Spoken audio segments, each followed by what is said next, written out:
Hello hello hello, आप सभी का स्वागत है हमारे एक और लेक्चर में। एंड इस बार हम पढ़ने वाले हम साइबर सेफ्टी को। लास्ट लेक्चर में हमने साइबर क्राइम पढ़ा था।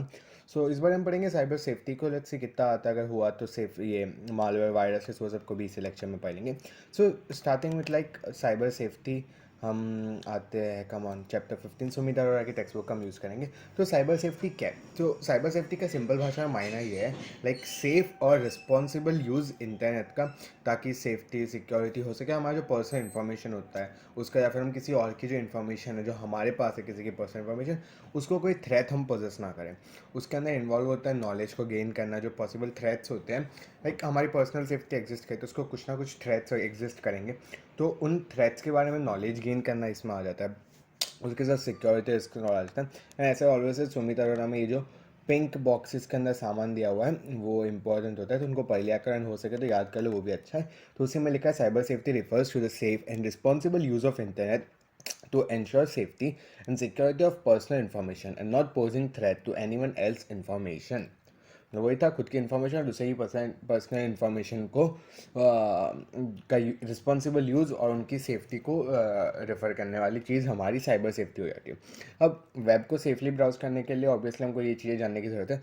सबसे पहले कि पॉसिबल डेंजर्स क्या है, दूसरा आप डेंजर्स पर को अवॉइड कैसे करें, और तीसरा अपने आप को वर्चुअली कंडक्ट कैसे किया जाए। तो it comes on to identity protection. और यहाँ पे financial identity theft, criminal identity और मेडिकल आइडेंटिटी थेफ्ट, ये तीनों चीज़ हम पहले पढ़ चुके हैं। अब इसी के सॉल्यूशंस में प्राइवेट ब्राउजिंग और एनोनिमस ब्राउजिंग आते हैं, जिससे हम इसी लेक्चर में आगे पढ़ते हैं। तो यहाँ पे लोग ने सबसे पहले बताया many ways websites track you, तो उसमें सेफली ब्राउजिंग के लिए लोग बताएंगे। तो मैं डायरेक्ट हेडिंग से चले जाता है बिकॉज डीप में जाने की ज़रूरत नहीं है। सबसे पहले आईपी एड्रेस। तो आईपी एड्रेस हम सब जानते हैं, यूनिक एड्रेस होता है जिसकी मदद से हम इंटरनेट को कनेक्ट करते हैं। तो अगर तुम कनेक्ट करो तो हमारा कंप्यूटर ऑब्वियस तुम्हारा आईपी एड्रेस को शेयर कर दे दूसरे नेटवर्क डिवाइसेस के साथ, तो तुम्हारा कहीं ना कहीं जो जोग्राफिकल लोकेशन को रफली डिटरमाइन कर लिया जा सकता है। देन कुकीज़, आप किसी वेबसाइट पे जाते हो तो वो आपको ऑप्शंस पूछे हैं कि एसेंशियल कुकीज़ है, नॉन एसेंशियल कुकीज़ है, वो सब। तो कुकीज़ है बेसिकली स्मॉल टेक्स्ट फाइल जिनकी मदद से लाइक आपके कंप्यूटर पे स्टोर कर सकते हो स्मॉल पीस ऑफ इन्फॉर्मेशन को, जो आपके ऑनलाइन हैबिट्स के रिलेटेड होती है। अब कुकीज़ कोई भी फर्स्ट पार्टी कुकीज़ या फिर थर्ड पार्टी कुकीज़ भी, लाइक जो फर्स्ट पार्टी कुकीज़ है ना, वो क्या करेगी, आपका login ID, password, autofill information, वो सारी चीज़ें रखती है। जो हम वेबसाइट लाइक गूगल भी हमको कभी कभी ब्राउजर पूछे ना कि इन्फॉर्मेशन में रख लूँ कि आपका पासवर्ड एंड ऑल, वो हमारा फर्स्ट पार्टी कुकीज़ आ जाता है। एंड दूसरा होता है थर्ड पार्टी कुकीज़। ये वो कुकीज़ होती है जो वेबसाइट स्टोर करती है आपके search history, web browsing history, वो सब के लिए, ताकि वो आपको एडवर्टाइजमेंट्स दे सके। तो आप सोचो ना किसी के साथ कुछ बात करो तो अगले दिन आपको कैसे उसका सजेशन रखता है। Like I am an anime fan, मैं लोगों के साथ वन पीस की बात कर रहा हूँ, नेक्स्ट दिन मेरे को गूगल के सजेशंस में आ रहा है वन पीस। सो लाइक वो थर्ड पार्टी कुकीज़ की वजह से ऐसा हो रहा है। फिर आता है H T T P referrer, ऐसा ऐसा दिशा डिटेल की ज़रूरत थी, मैंने गलती से पिछले को भी डिटेल बताया। फिर सुपर कुकीज़, सुपर कुकीज़ भी लाइक कुकीज़ है, बस ज़्यादा परसिस्टेंट है, उसको डिलीट कर दो फिर भी वो वापस आ जाएंगे। फिर यूज़र एजेंट, तो आपका ब्राउज़र हमेशा एक यूज़र एजेंट भेजता है जब भी आप किसी वेबसाइट से कनेक्ट करते हो, जो वेबसाइट्स को बताता है आपका ब्राउज़र, ऑपरेटिंग सिस्टम एंड बाकी सारी चीज़ें। तो अब इन्हीं के सॉल्यूशंस के लिए आता है प्राइवेट ब्राउजिंग और एनोनिमस ब्राउजिंग। तो एनोनिमस ब्राउजर्स जो होते हैं ना, वो अलाउ करते हैं यूज़र को, ताकि वो वेबसाइट को देख सके और उनकी कोई भी पर्सनल इन्फॉर्मेशन जो है वो किसी को पता नहीं चले, जैसे आईपी एड्रेस हो गया, मशीन टाइप, जेट कौन सा लैपटॉप है आपके पास, वो सारी चीज़ें ना पता चले। तो एनोनिमस ब्राउज़र अलाउ करता है यूज़र को, ताकि वो वेबसाइट्स को एनोनिमसली एक्सेस कर सके, जैसे कि उसके नाम में बताया गया है। और दूसरा होता है प्राइवेट ब्राउजिंग। दूसरे तरीके भी होते हैं जिससे आप इंटरनेट को एक्सेस कर सकते हो अपनी सर्च हिस्ट्री को रिवील करे बिना, जैसे कि इनकॉग्निटो मोड। इनकॉग्निटो मोड को मोस्ट ऑफ अस पीपल जानते हैं, जो ब्राउज़र का एक ऐसा वर्जन खोल देता है जो आपकी एक्टिविटी को ट्रैक नहीं करेगा। लाइक अगर आप किसी भी सेंसिटिव डेटा को डालो जैसे कि बैंक डिटेल्स, तो उन सब कामों के लिए यूज़फुल है। लाइक मेरा सजेशन ये रहेगा, आप कभी भी किसी बैंक के लिए जा रहे हो ना वेबसाइट पर, ट्राई मोस्ट केसेस में आप उसको इनकॉग्निटो मोड से एक्सेस करो, ताकि आपकी रिस्क इन्फॉर्मेशन जो है उसको कंप्यूटर पे सेव हो, इसका रिस्क मिनिमाइज हो सकता है। साथ ही साथ अगर आप सरप्राइज गिफ्ट में भी, ये बहुत फालतू से एग्जांपल ये लोगों ने दिया है, मतलब अगर आप फैमिली के लिए कोई सरप्राइज गिफ्ट प्लान कर रहे हो एंड आप लोग के पास एक ही लैपटॉप है एंड यू डोंट वांट कि वो जो हिंट्स है वो पता चलती है, इसलिए आप इनकॉग्निटो मोड पे कर सकते हो ताकि चीज़ छुप सके। और लाइक बट हाँ, ये बात है कि आपकी इन्फॉर्मेशन है वो अभी भी, लाइक सपोज मेरा आइडिया का नहीं थे तो आइडिया वालों के पास मेरे सारे इनकॉग्निटो मोड की डिटेल्स है, तो स्कूल, यूनिवर्सिटी, ऑर्गेनाइजेशन, ये सब के पास भी डिटेल्स है वो रहती है। आप इसकी जगह प्राइवेट ब्राउजर्स भी यूज़ करें, जैसे कि एक डकडकगो नाम का सर्च इंजन है जिसका आपने नाम सुना होगा। तो DuckDuckGo is a private search engine जिससे आप लाइक आपकी जो सर्च हिस्ट्री है उसको रिवील करे बिना सर्च कर सकते हो। फिर साथ ही साथ प्रॉक्सी भी आता है, एंड प्रॉक्सी एक काइंड ऑफ मिडल मैन की तरह काम करता है आपके कंप्यूटर और वेबसाइट के बीच में। तो लाइक आपका आईपी एड्रेस नहीं जाएगा, लाइक अगर मैं प्रॉक्सी की मदद से लाइक सपोज प्रॉक्सी का लोकेशन है मुंबई, मेरा लोकेशन है अहमदाबाद, तो जब मैं एक्सेस करूँगा तो वेबसाइट को आईपी एड्रेस मिलेगा मुंबई का, ना कि अहमदाबाद का, क्योंकि वो प्रॉक्सी साइट का एड्रेस उसको मिल रहा है। और तीसरा आता है वीपीएन। वीपीएन आजकल बहुत लोगों को पता चला है जब से चाइना के ऐप्स बैन हो रहे हैं। तो वीपीएन इज़ बेसिकली एक मेथड जिससे आप सिक्योरिटी और प्राइवेसी ऐड कर सकते हो आपके प्राइवेट और पब्लिक नेटवर्क्स को भी, जैसे कि वाईफाई हॉटस्पॉट वो पब्लिक नेटवर्क का एग्जांपल है।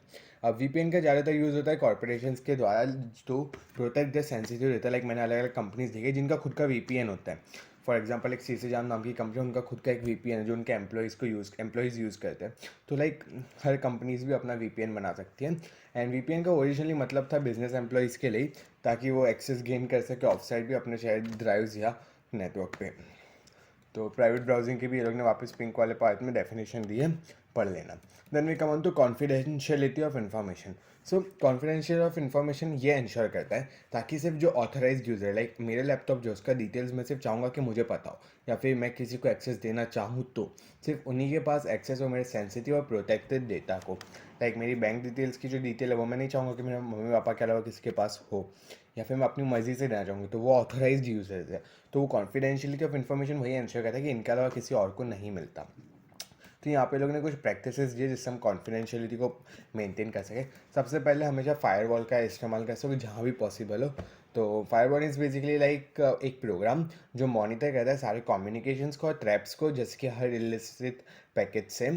तो मोस्ट वैसे तो बहुत सारे ऑपरेटिंग सिस्टम्स आ ही जाते हैं एक फायरवॉल के साथ, लेकिन आप अलग से डाउनलोड एंड ऑल भी कर सकते हो, लगा भी सकते हो। फिर ब्राउज़र सेटिंग्स को भी कंट्रोल करो ताकि जो आपकी ट्रैकिंग है उसको ब्लॉक हो सके। आप किसी ब्राउज़र में जाओगे उसकी सेटिंग में आपको अलग अलग प्राइवेसी के अंदर ऑप्शंस मिल जाएंगे, आप उसको अपने हिसाब से करो। लाइक मेरा तो सर्च हिस्ट्री एंड ऑल को स्टोर करना यूट्यूब एंड ऑल सब पे बंद है, तो आप इस हिसाब से अपने हिसाब से थ्रेड्स को मिनिमाइज़ कर सकते हो। पर्सनली मैं तो वही सर्च करूँगा कि cookies, specially third party cookies, वो सबको मत रखो, बिकॉज उससे आपकी एक बिल्डअप डिटेल प्रोफाइल क्रिएट हो सकती है।